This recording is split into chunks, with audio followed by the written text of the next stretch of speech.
This morning, there's jubilation and some new questions after the fallout of Syria's brutal dictator. The 24-year rule of Bashar al-Assad came to an end over the weekend as rebels advanced into the capital after a swift, days-long offensive. Assad is believed to have fled to Russia. Well, yesterday, President Biden said the situation offers a historic opportunity for the Syrian people to build a better future, adding the U.S. will also work to protect against threats in the region, such as ISIS militants. Naomi Ruckham has the latest from New York. Celebration in Syria after the downfall of Bashar al-Assad. In just days, armed rebels took key cities before claiming the capital, Damascus. The speed at which that unfolded was surprising, I think, to most everybody in the international community. Russian state media outlets report that Assad and his family fled to Moscow and were given asylum. His once impenetrable palace ransacked. As his country descended into a bloody, nearly 14-year civil war, Assad was propped up by Russia, Iran, and Hezbollah militants who carried out a brutal campaign of documented war crimes, including indiscriminate airstrikes and chemical weapons attacks. Overnight, dozens of Syrian migrants who fled to neighboring Turkey lined up at the border, hoping to return home. At long last, the Assad regime has fallen. Yesterday, President Joe Biden said it is a moment of both historic opportunity and one of risk and uncertainty as Syria pivots from more than 50 years of Assad family rule. This process will be determined by the Syrian people themselves. The United States will do whatever we can to support them. The U.S. military says it conducted airstrikes on ISIS targets in central Syria Sunday. Israel has deployed forces into a buffer zone along its shared border with Syria, saying it's to ensure the safety of its citizens. Well, yesterday, the president acknowledged ongoing efforts to find American journalist Austin Tice, who disappeared in Syria 12 years ago. The president said he believes Tice is alive and he is committed to returning him to his family. About 10 days after 9/11, I went through the Pentagon and I saw Secretary Rumsfeld and Deputy Secretary Wolfowitz. I went downstairs just to say hello to some of the people on the Joint Staff who used to work for me. And one of the generals called me and he said, "Sir, you got to come in and talk to me a second." I said, "Well, you're too busy." He said, No. He says, "We've made the decision. We're going to war with Iraq." This was on or about the 20th of September. I said, "We're going to war with Iraq. Why?" He said, "I don't know." He said, "I guess they don't know what else to do." So I said, "Well, did they find some information connecting Saddam to Al-Qaeda?" He said, No. He says, "There's nothing new that way. They've just made the decision to go to war with Iraq." He said, "I guess it's like we don't know what to do about terrorists, but we got a good military and we can take down governments." And he said, "I guess if the only tool you have is a hammer, every problem has to look like a nail." So I came back to see him a few weeks later, and by that time we were bombing in Afghanistan. I said, "Are we still going to war with Iraq?" And he said, "Oh, it's worse than that." He said, he reached over on his desk, he picked up a piece of paper, and he said, I just got this down from upstairs, meaning the Secretary of Defense's office today, and he said, "This is a memo that describes how we're going to take out 7 countries in 5 years, starting with Iraq and then Syria, Lebanon, Libya, Somalia, Sudan, and finishing off Iran." About the Middle East is, had there been no oil there, it would be like Africa. Nobody is threatening to intervene in Africa. The problem is the opposite. We keep asking for people to intervene and stop it. And there's no question that the presence of petroleum throughout the region has sparked great power involvement. Whether that was the specific motivation for the coup or not, I can't tell you, but there's always been this attitude that somehow we could intervene and use force in the region. This is the book of Revelation, chapter 9 and verse 12. It reads, "One woe is past, and behold, there come 2 more woes hereafter." In Revelation 11 and 14, the second woe is past, and behold, the 3rd woe cometh quickly. Yeah? Shalom, shalom, shalom. This is your brother Kahan from the GMS Prophetic Vibration Camp here in Trinidad with another edification through the power and spirit of Yahweh Baal Shem Yahushai. So first and foremost, call Halayim, La Alahayanawa Yahweh, Baal Shem, Yahushai, Baal Shem, Rakaha Kodash, Barakata Yahweh, Barakata Yahushai, Barakata Yahweh, Barakata Yahushai, Barakata Yahweh, Barakata Yahushai. Double honors unto the apostles and elders and bishops of Great Millstone that rule well. Peace, blessing, salutation unto the brothers who preaching and teaching us truth throughout the four corners of the earth, risking their lives and freedom to do so no more than ever. Shalom unto the speckled bird Israelites, and shalom unto the very few but faithful Akwat, which is the sister. Well, what can I say? With Assad's fall, with Assad's fall, what do you think is next? Or who do you think is next with the fall of Assad? Who do you think is next? What do you think is next? As you could see, as you heard there, the little clip that I had played with General Wesley Clark, a most famous clip. All right, which speaks of the agenda of the elites. All right, which is all going to lead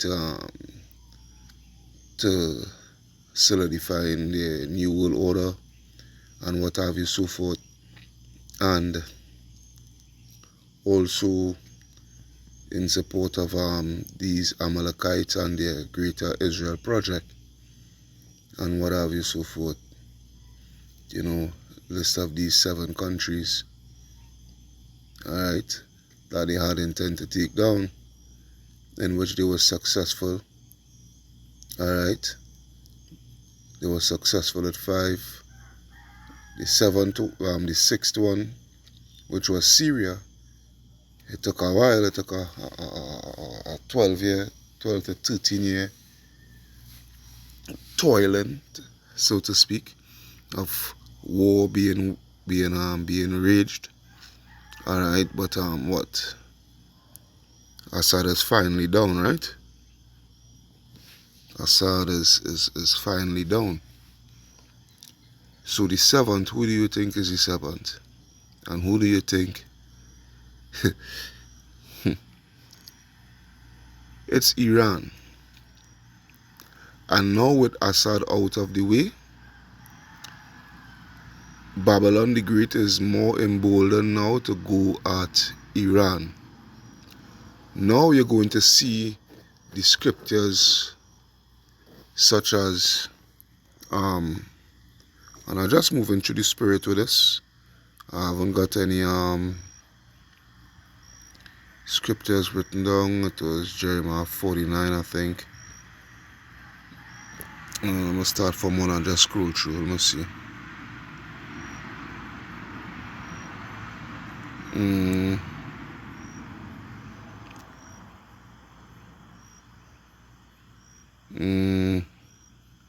Yep. Which is 20, Jeremiah 49 and 20.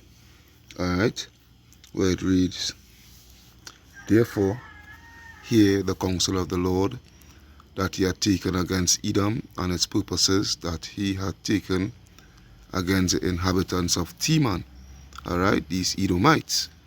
Alright, the Lord's counsel. Right? The Lord's counsel. Alright, his conspiracy. Alright, his plans that he conspire amongst his hosts. Alright, which is the angels.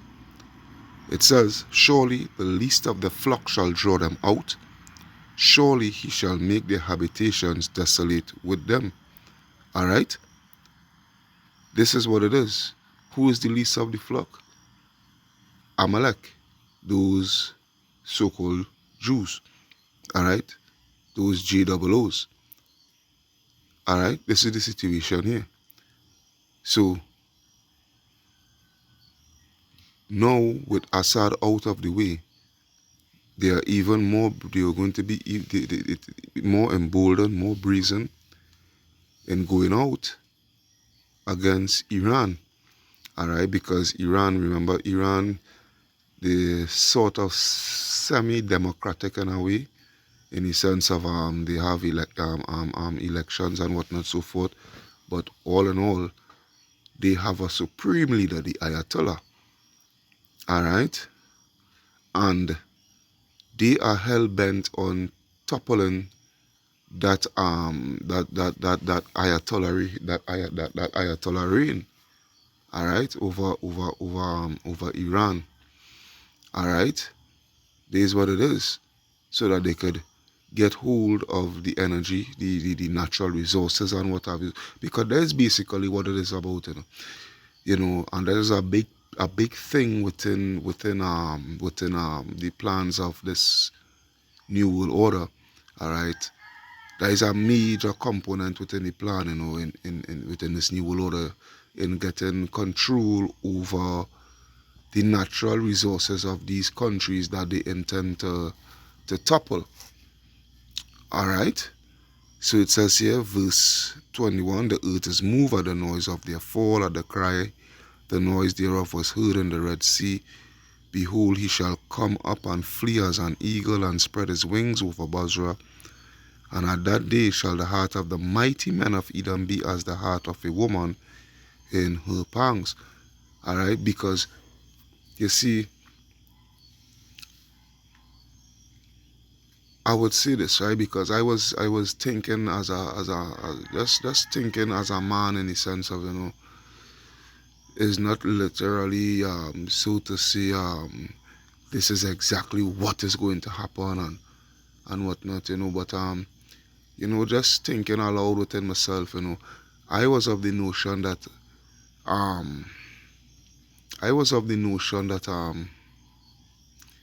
Assad wouldn't have fallen, to be honest. I was of the notion that Assad wouldn't have fallen.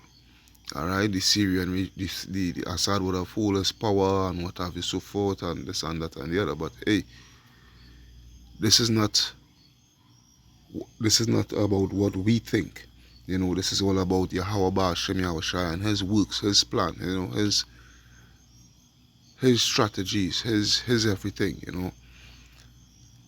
And with Assad being taken out of power and having to flee to Russia and what have you, so forth, myself and Brother Nagad, we was having a conversation a couple nights ago. I think it was Monday night or something like that. We was having a conversation, and I told him, I say, something, the Lord showed me something. The Lord showed me something. The reason why Assad has been taken out of power, really and truly, Babylon. This is the reason why. Let me see if I think it's in this very same chapter. No, it's not this chapter. I think it's Jeremiah 50.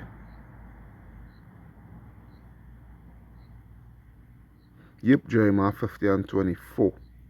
Alright, and this will help explain what I'm going to say. Jeremiah 50:24. I have laid a snare for thee, and thou art also taken, O Babylon, and thou wast not aware. Thou art found and also caught, because thou hast striven against the Lord. Okay, so what I'm going to say is this here, pursuant to the conversation that myself and Brother Nagad was having. The fall of Assad is actually a snare for Babylon the Great. And I'm just speaking as a man to again with this here, alright? But you see, at the same time, as much as I'm speaking as a man, you have to have that spiritual eyesight to really see, alright, and really watch the signs, take into consideration the signs. Alright, because at the ending of it all is all about prophecy. Alright? It's all about prophecy. Okay? Now, how I see in it, brothers could correct me, open to correction, but as I see, you know, myself and the God having that conversation, and I believe that the fall of Assad is a snare that is laid before Babylon, America, and before these Amalekites, these Ish people, alright, these Israelis, okay, because with Assad out, and Assad being the sixth out of the seven, alright, Assad being the sixth out of the seven, yeah, in their embarkment of toppling these seven major Islamic countries and what have you so forth, they are now emboldened to go at the last, which is Iran. And something is telling me that they are going to go outright into attacking Iran. You know, it's like there's nothing left in the way now, nothing left in their way, no obstacle left in their way, so to speak. Alright. Into going forward with toppling the Ayatollah, alright, toppling the Iranian regime. This is how I see in it. Alright, this is how I see in it. Alright. Now they have a clear-cut opportunity into getting rid of the Iranians, but what the scriptures say, besides Ezekiel chapter 38, let's take a look at 2nd Esdras 15, and I think it's 28.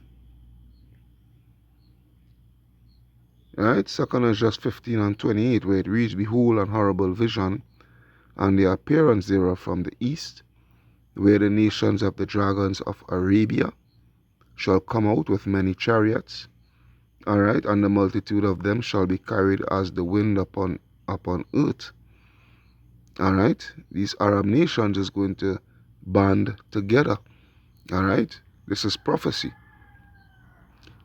That all they which hear them may fear and tremble. Also the Carmanians, which is the Iranians, alright, also the Carmanians raging in wrath, shall go forth as the wild boars of the wood, and with great power shall they come and join battle with them, and shall waste a portion of the land of the Assyrians, which is who? America. Alright, America. Because as I say, what it is now to stop with Assad out of the picture now. Alright? With Assad fully out of the picture now. What is for them not Salakia, what is for them not to go out full out now? Alright? And I'm talking about literally military. Alright, no more proxies. Alright, no more proxies and what have you so forth. Full out invasion, military invasion. Alright, boots on the ground, uniform. Alright, men in uniform. Alright, flags on the shoulder. Alright, indicating which country they represent. Alright, whether it be the Israelis or whether it be Babylon and what have you so forth, America. Alright, what it is that is going to be stopping them? Nothing. Alright. It says here, "And then shall the dragons shall have the upper hand, remembering their nature, and if they shall be turned Alright, and if they shall turn themselves conspiring together in a great power to persecute them, then these shall be troubled and keep silence through their power and shall flee. And from the land of the Assyrians shall the enemy besiege them and consume some of them, and in their host shall be fear and dread and strife among their kings. Alright, this is what it is here. What the Lord is doing, is pursuing what the Lord is doing, pursuing to Isaiah 13. Alright, Isaiah 13.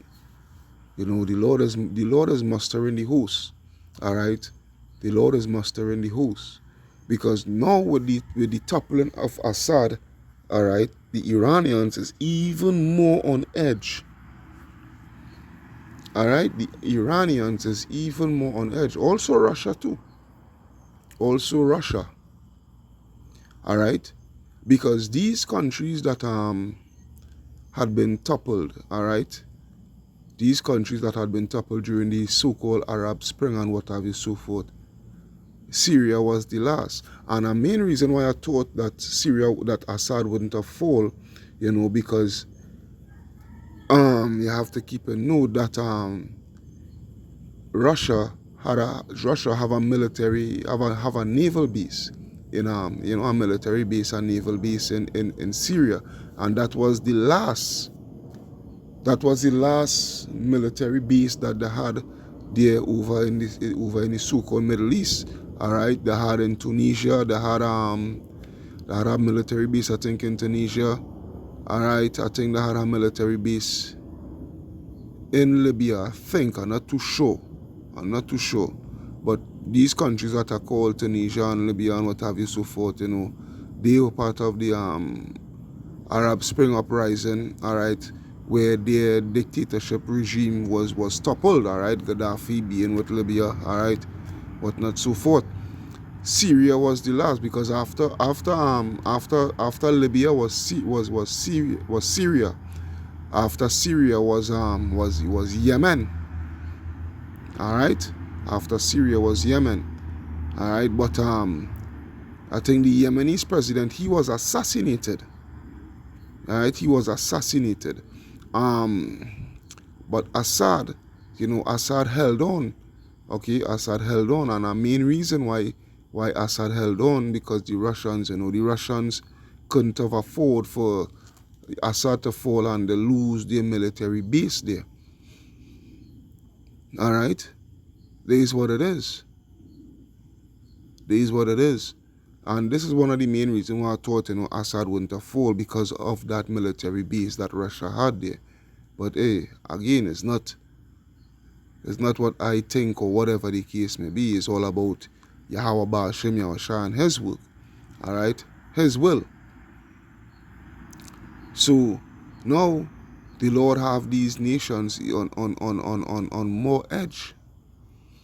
On more edge. And now you're seeing clearly of the prophecy pursuant to Revelation, I think is 16. And is it 12, boy? Yeah, Revelation 16 and 12, where it reads, "And the sixth angel poured out his vial upon the great river Euphrates, and the water thereof was dried up, that the way of the kings of the east might be prepared." Alright, this is what it is here. Okay, so now more than ever, you're seeing why this prophecy had been fulfilled pursuant to the drying up of the river Euphrates. Alright, because now that Syria has been toppled, alright, it takes nothing now for America and NATO, alright, and also Israel, okay, to go into Iran, alright, to invade Iran and go to war with Iran and what have you, so forth, try to wage war against Iran. And these nations, these Arab nations, along with Russia and China, North Korea, what have you, so forth, making their way to the east, alright, making their way to the east to go in support of Iran all right, to wage war. So basically, it's all about what is it Zephaniah?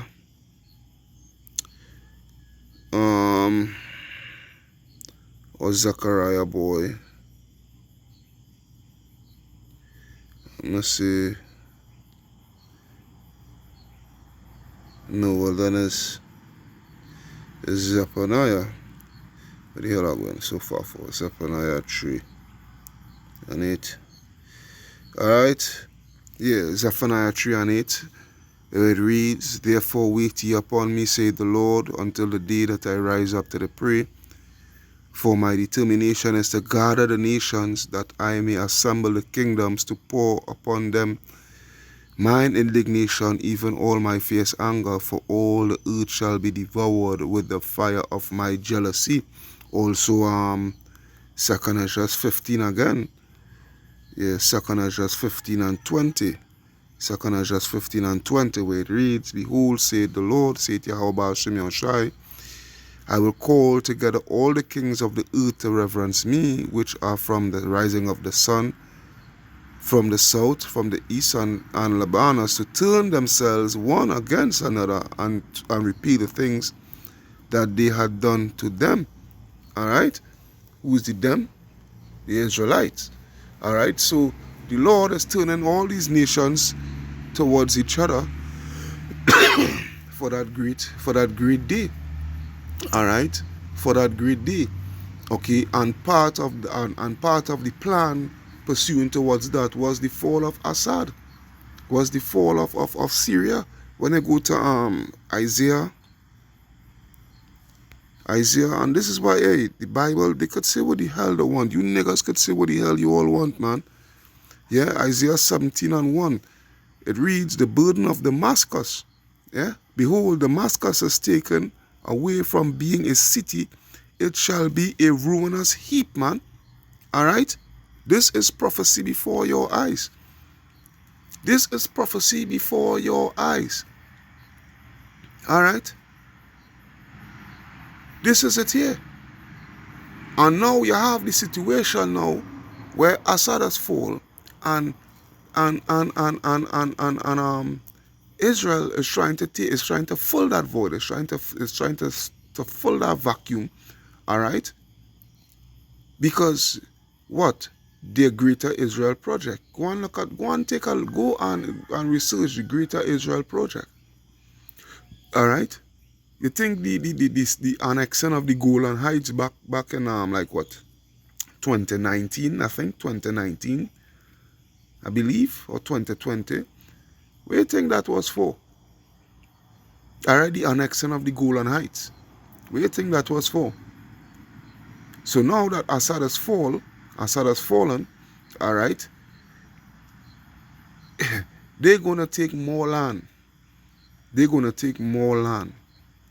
All right, and then they're going to go to war with other Arab nations and seize even more land. All right, and these lands, you know, they are what? They are rich in natural resources, in oil and what have you, so forth, and lithium and all these things. But the Lord used Syria as that trap for Babylon.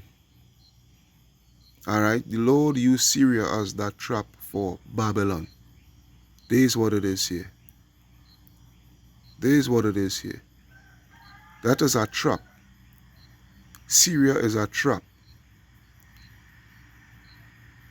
With Syria falling now, from as far as I see it, as Assad fall, as far as I see it, there's nothing in there we know for them to go directly at Iran. Hey, but again, I just speak as a man. But I speak it through spiritual lens. All right? I speak it through spiritual lens. Because at the ending of it all, with these people, I will leave with this here. Proverbs chapter 4, and 16. This is what it is with these people. Alright? This is what it is. I'll go straight to the point. This is what it is with these people here. Proverbs 4 and 16, for they sleep not except they have done mischief. Their sleep is taken away unless they cause some to fall. For they eat the bread of wickedness and drink the wine of violence. This is what it is for these people. For these elites. These powers that be. Alright? They're all about bloodshed. They're all about waging war. They're all about greed. They're all about, themselves. This is what it is. Anyhow, I hope you all was edified through the power and spirit of Yahweh Ba'ashem Yahweh Shai. This is your brother Kahan from the GMS Prophetic Vibration Camp here in Trinidad, signing out, saying Kal Halayam La Alahayanawa Yahweh Ba'ashem Yahweh Shai Ba'ashem Kodash. Barakata Yahweh, Barakata Yahweh Shai, Barakata Yahweh, Barakata Yahweh Shai, Barakata Yahweh, Barakata Yahweh Shai. Double honors unto the apostles, elders, and bishops of Great Millstone that will well. Peace, blessing, salutation unto the brothers who preaching and teaching His truth throughout the four corners of the earth, risking their lives and their freedom to do so no more than ever. Shalom to the speckled bird Israelites, and shalom unto the very few but faithful Akwat. Alright? Hey, this place have to go down, and it will go down. Wa bad babada.